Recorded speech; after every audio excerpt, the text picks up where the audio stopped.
102 adegas, 36 millóns de euros e un crecemento de case un 8% respecto do 2016. Estas son as cifras que deixaron os mercados exteriores durante o 2017 a denominación de orixe Rías Baixas. Y las noticias año tras año son buenas y este año vuelven a ser buenas en el sentido de que hemos crecido en volumen de vino exportado, hemos crecido en el número de países a donde exportamos también.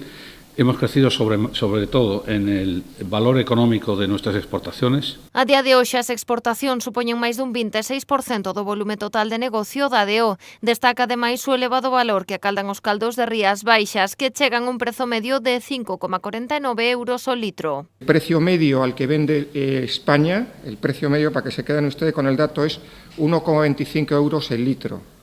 Nosotros estamos hablando de 5,49 euros el litro. O sea, que yo creo que también es para felicitarse.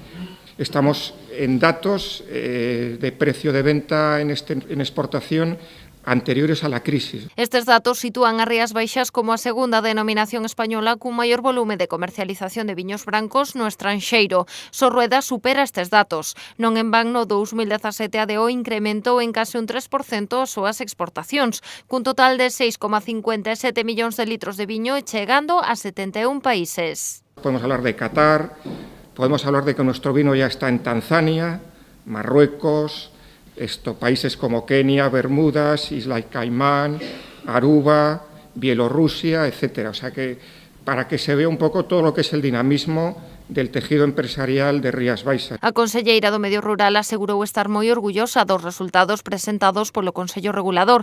Ángeles Vázquez destacou ademais o importante peso de Rías Baixas en Galicia. Falar de Rías Baixas é falar de case 25 millóns de litros de viño cualificado, cun valor económico no ano 2017 que ronda os 124 millóns de euros. Non é que só se consolide como a primeira DO de Galicia, sino que se consolida tamén no comercio interior como a segunda DO de España. Lonxe de perder folgos, a intención do Consello Regulador é apoiar a internacionalización das súas adegas. En este ano porán en marcha 8 plans promocionais específicos en Estados Unidos, Reino Unido, Alemaña, Irlanda, Países Baixos, Xapón, México e Polonia. A eles engadirán accións puntuais en países como Suiza ou Canadá.